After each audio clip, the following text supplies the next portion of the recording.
J'étais opérée d'une mastectomie bilatérale qui devait être prophylactique pour haut risque familial de cancer du sein et de l'ovaire.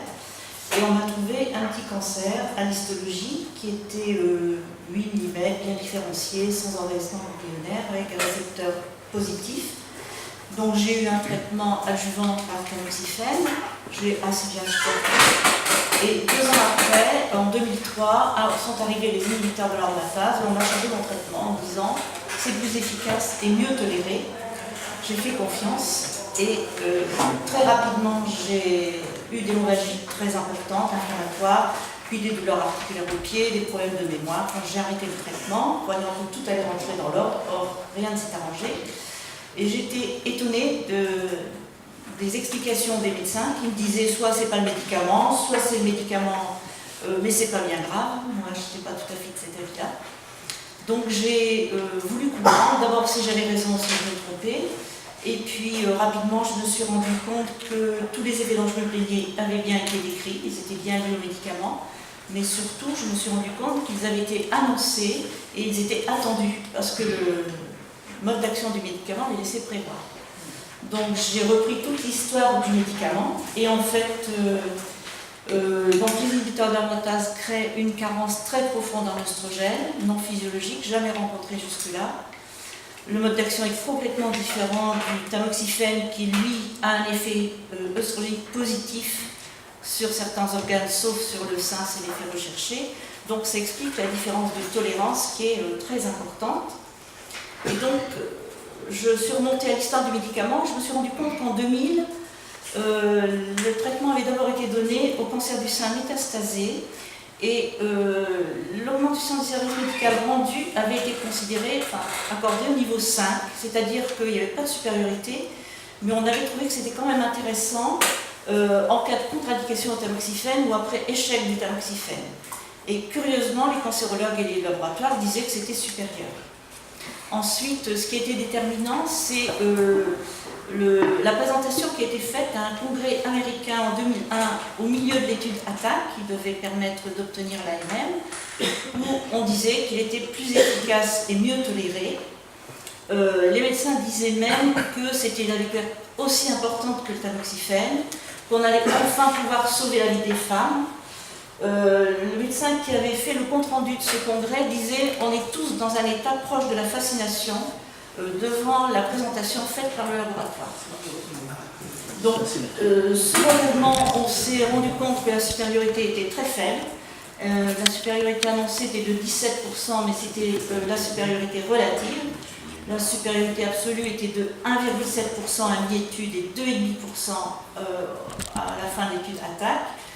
Cette supériorité portait sur la survie globale, ne portait pas sur la survie globale, mais seulement sur le risque de récidive, donc homolatéral, controlatéral et à distance, qui n'ont pas toute la même gravité. À ce moment-là, il y a quand même eu beaucoup d'hésitation, parce qu'on s'attendait à des effets importants à moyen et long terme, on disait qu'on les connaissait mal, et on disait aussi on peut valider un traitement pour n'améliore pas la survie globale s'il améliore la qualité de vie. Et puis le médicament a eu l'AMM sans restriction et on a complètement oublié la qualité de vie. Aujourd'hui, les effets à long terme se révèlent, mais ils sont complètement niés. Donc tous les effets sont les effets de la ménopause, mais beaucoup plus importants, avec une atteinte importante de la qualité de vie, dépression, insomnie, troubles de la mémoire, problèmes cardiovasculaires, articulaires très importants, c'est un véritable syndrome inflammatoire. Moi je me pose des questions. Quel est le bénéfice d'un médicament à la supériorité aussi faible que 60% des femmes arrêtent? Parce qu'aujourd'hui, comme elles disent qu'elles ne supportent pas et que les médecins insistent, elles arrêtent. Donc 60% des femmes arrêtent. Et je me pose aussi la question, quelles séquelles laisse-t-on aux 80% des femmes qui oublient? Voilà. Alors, aujourd'hui, il y a des cancérologues qui reviennent un peu en arrière, qui disent qu'il ne faut pas le donner en cas de bon pronostic, mais ce n'est pas l'unanimité. Et il y a même, je trouve, une escalade. Certains envisagent de le donner en prévention. Il n'y a pas d'études, mais on sait que dans le tamoxifène, ce n'est pas validé en prévention, mais ça se fait quand même. On le donne aussi, certains le donnent aussi aux femmes jeunes en association avec la suppression ovarienne par analogue de la LHRH. On sait que les effets sont majeurs. Il y a plein d'améliorations de la survie globale. Et il y a des médecins, au dernier congrès européen, les 2 tiers des médecins étaient quand même favorables à ces traitements. Voilà, donc les droits des malades ne sont pas respectés, elles ne sont pas informées, et les effets à long terme ne sont pas reconnus aujourd'hui.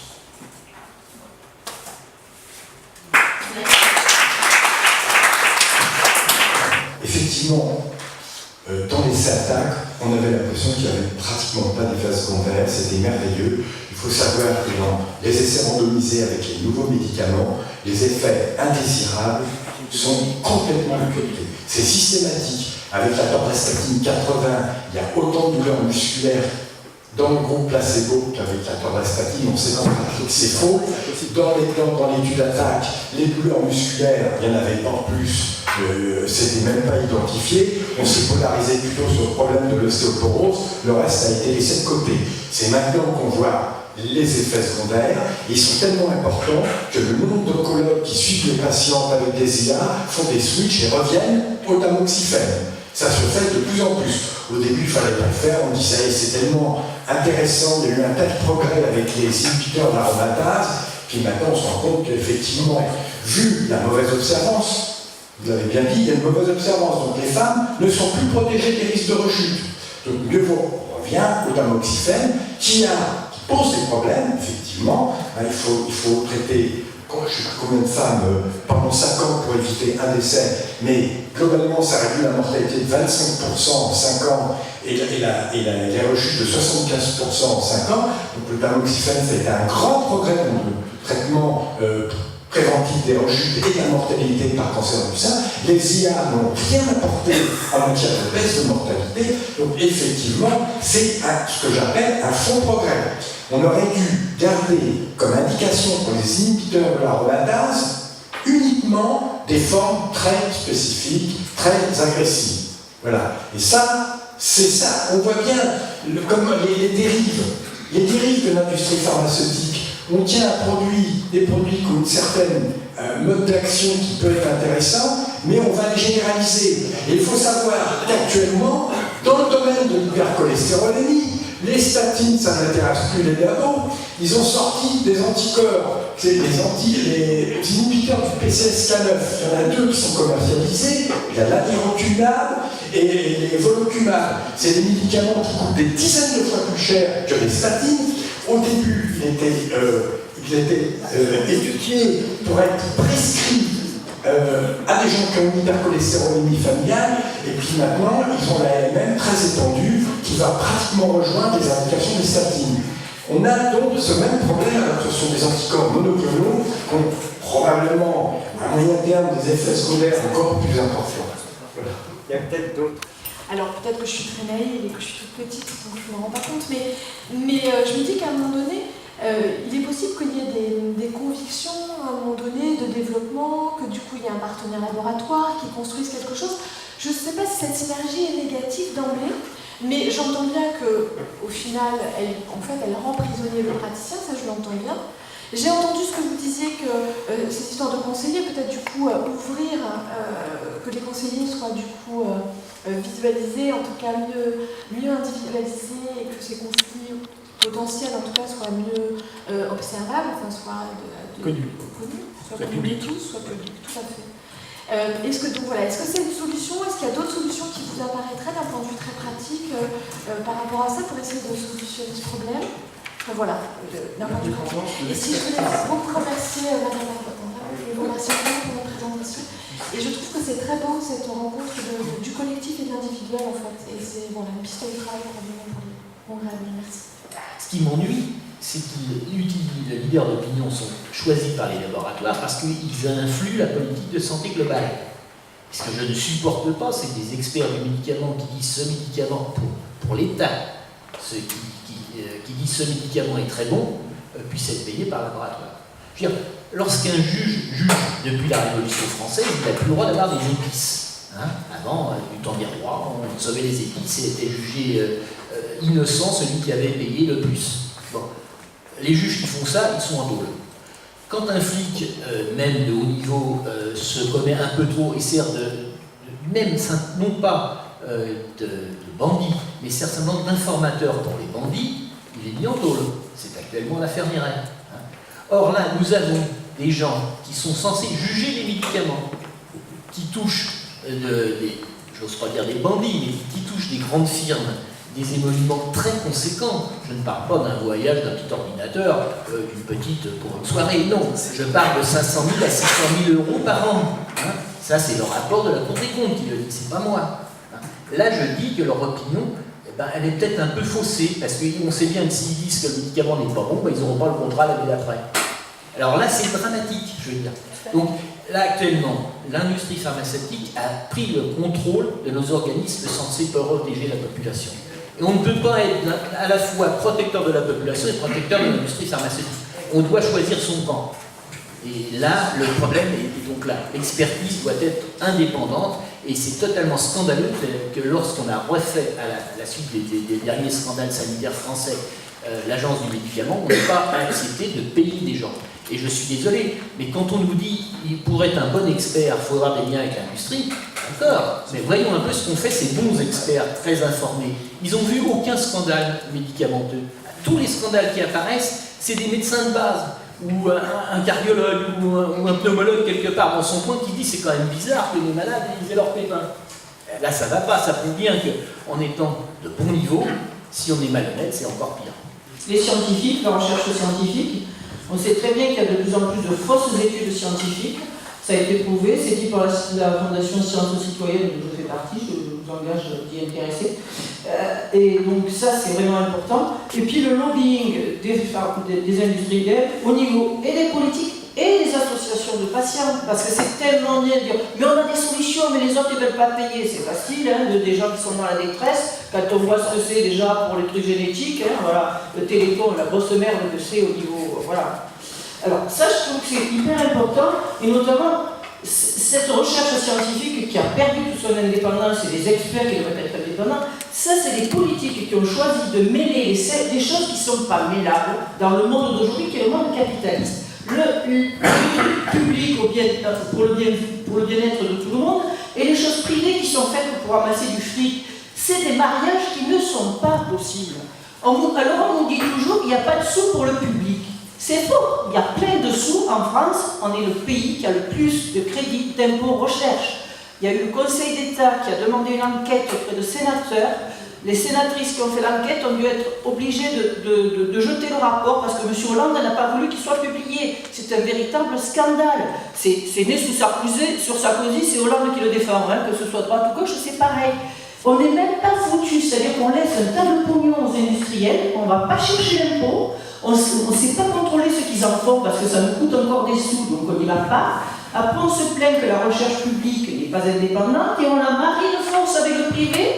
Et le peu qui nous reste dans le public, ils travaillent pour faire des brevets pour le privé. Ou comment voulez-vous qu'on s'en sorte avec un système vicié dès le départ? Et derrière, quand tu vois le moyen qu'ont les industriels de faire du lobbying, quand tu vois ce qui se passe au niveau européen déjà, mais c'est ça, il faut foutre tout ça en l'air, quoi. Il faut le dénoncer pour être clair. Mais moi, je pense que ce mariage public-privé, c'est un mariage contre nature, quoi, je veux dire. Aujourd'hui, en tous les cas, dans le système qui existe au niveau économique. D'abord, je pense qu'un ménage a été fait à la NSM lorsque Maranagui est arrivé. Il a fait un ménage sérieux, très sérieux. Non, Jean-Claude, très sérieux. C'est vrai. Et d'ailleurs, on l'a beaucoup critiqué. On l'a beaucoup critiqué parce qu'effectivement, on dit maintenant, il n'y a plus d'experts. Il y a des experts et ceux qui sont actuellement à l'NSM sont véritablement, je pense, indépendants. Il y a un vrai problème, il y a un autre problème important, c'est celui de l'importance des liens d'intérêt.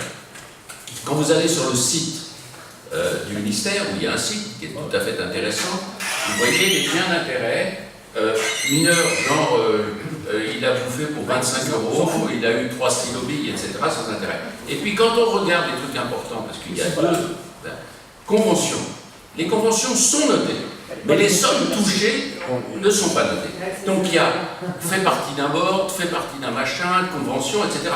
Ça peut être 5 000, 10 000, 30 000 €, on n'en sait rien du tout. Là, c'est pas normal. Donc moi, je milite pour qu'effectivement, les sommes soient clairement indiquées, qu'on sache combien touchent les gens. Voilà. Bon, donc, militons pour la transparence. il y a des experts qui n'ont pas de conflit d'intérêt.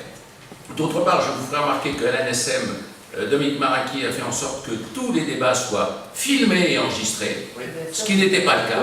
C'est vachement important, ça. Donc il y a une transparence actuelle. Le problème, c'est que ce n'est pas la même chose au niveau de l'Europe. Et qu'au niveau de l'Europe, la transparence est probablement moins importante. Et puis, c'est très commode l'Europe, parce que le lobbying de l'industrie pharmaceutique va pouvoir se concentrer sur un seul lieu. Très pratique. 80 millions d'euros l'année dernière. Bon. Alors, dernier point. Moi, je suis d'accord avec ce que tu as raconté tout à l'heure sur le fait qu'on nous vend des médicaments qui ne sont pas utiles. Ok. Cela étant, j'aimerais quand même qu'on ne soit pas aussi pessimiste. J'aimerais. Il ne faut pas arrêter, il ne faut pas jeter le bébé avec l'eau du bain. Bon. C'est-à-dire qu'il est vraisemblable, il y a quelques médicaments ciblés qui marchent, quelques-uns, qui ne sont pas totalement inutiles. Lorsqu'on les... Moi, mon modèle... Je sais bien, c'est pas de la cancérologie, c'est le myélome. Dans le myélome, ouais. On a guéri les Dans le myélome, on guérit personne actuellement. Hein. Les seules malades guéries sont les aveux de greffes de moelle. Mais actuellement, dans le myélome, on a le Velcade, qui est un médicament intéressant qui va faire gagner 1 an et demi.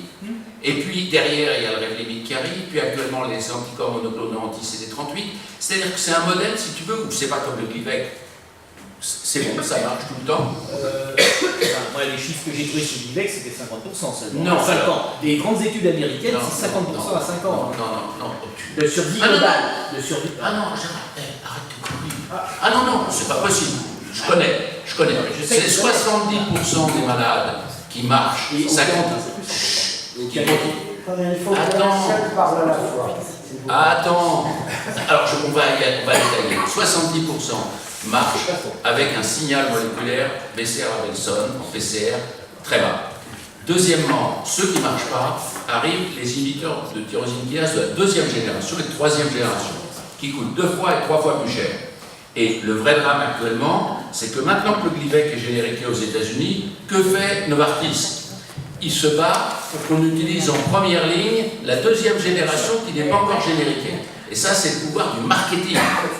C'est un vrai scandale. Moi, je ne veux pas contre ça. Cela étant, actuellement, il faut savoir qu'il y a 15% des malades, 100% qui vont être guéris, c'est-à-dire qu'ils sont négatifs pendant 3 ans. On arrête le Glivec, il ne rechute pas. Il faut que tu lises les derniers papiers. Donc, 1, on peut guérir. 2, à peu près 85% des malades, après 1re, 2e, 3e génération, prennent 1 comprimé par jour et vivent normalement. Et puis, j'espère quand même que, pour ce qui est des tumeurs solides, il y a l'immunothérapie qui est en train de sortir, anti-PD-1. J'ai l'espoir, nous pouvons avoir l'espoir. Donc il ne faut pas être entièrement négatif et il ne faut pas dire, c'est dangereux de dire, ça ne sert à rien, on s'en fout de ces prix élevés, il ne suffit de pas prescrire. Non, je me fous pas des prix élevés. Les prix élevés, c'est totalement scandaleux et on a les moyens d'en Mais c'est aussi scandaleux si le traitement marche. C'est ça l'idée, je la défends. Voilà. Mais actuellement, qu'il y ait beaucoup de médicaments ciblés qui ne servent à rien ou à pas grand-chose, je suis d'accord. Un chiffre qui n'a pas été donné jusque-là et qui est essentiel, hein, c'est que tout le monde ne conteste pas, je crois. C'est que le marketing, voilà, c'est ça, c'est au moins 2 fois les dépenses de R&D. Et tout le problème, il est là, c'est que l'industrie arrive, parce qu'il n'y a pas de contrepartie en face. C'est une agence de communication. Voilà. Je voudrais simplement rappeler ce que je dis tout à l'heure. La collaboration Cochrane réunit 30 000 experts. Malheureusement, la France ne contribue presque pas. Les efforts de Philippe Raveau, j'espère, qui maintenant est responsable de la collaboration Cochrane pour la France, porteront ses fruits. Mais il faut reconnaître que les hospitaliers sont gravement coupables de ne pas participer à un processus qui a sûrement des défauts et qui peut être perfectionné, mais qui est de toute manière un processus qui apporte des éléments de preuve d'une qualité que rien n'égale jusqu'à présent. On peut faire mieux, mais commençons par faire sage. Quand on aura 1000 hospitaliers français qui consacreront une partie de leur temps à faire des évaluations avec des outils d'évaluation qui sont des outils pas faussés et indépendamment de l'industrie, nous commencerons à pouvoir tenir la tête haute. Pour le moment, je dois dire que ceux qui, par absence, n'y sont pas, doivent plutôt baisser la tête. Nous, à la SSTG, il y avait d'autres associations scientifiques, menaient un combat pour qu'il y ait une formation indépendante des labos. Nous avons obtenu les séminaires conventionnels, puis le DPC. Le problème, il y avait 8 jours de formation rémunérée il y a quelques années, c'était tombé à 2 jours, c'est remonté à 4 jours, à chaque fois, c'est remis en cause. Ce sont les seules formations qui sont vraiment indépendantes de l'industrie. Et là, nous, on continue à se battre pour maintenir ces DPC, mais on se rend bien compte que nous n'avons pas vraiment l'appui qu'on serait en droit d'attendre des pouvoirs publics. Je voudrais juste poser un mot qui peut-être sera développé pour les années prochaines. Un mot qui est oncogériatrie, qui est en train d'apparaître dans le cadre sur le site web comme vous pouvez l'imaginer. Et ce mot oncogériatrie commence à poser des soucis auprès de la population âgée. Pour ma part, la population qui est institutionnalisée, avec un problème à la fois éthique, mais pour lequel je n'ai pas d'argumentaire scientifique, ni aucun recul sur des molécules de l'adulte qui sont transposées sur la population âgée. Donc j'aimerais commencer à poser juste le sujet pour qu'il soit développé sur le plan quantitatif et peut-être analytique dans les années qui vont venir, parce que ça va devenir le vivier est là, et ça va devenir une vraie question pour laquelle on aura des difficultés à répondre à des détresses familiales, des détresses de soignants. Pourquoi ne fait-on rien chez cette dame, chez qui on vient de découvrir une tumeur? Effectivement, au fur et à mesure de l'augmentation de la durée de vie, alors je rappelle que la durée de vie continue à augmenter en France chez l'homme, mais elle est en train d'être plafonnée en plateau chez la femme. Les explications c'est très compliqué, mais probablement on voit là l'apparition de l'effet de l'épidémie tabagique chez la femme, avec des décalages temporels. C'est pas absolument certain, mais en tout cas ce qui est certain, c'est que les maladies chroniques, et notamment les cancers, sont très fréquents au fur et à mesure de la progression de l'âge. Donc c'est une véritable question.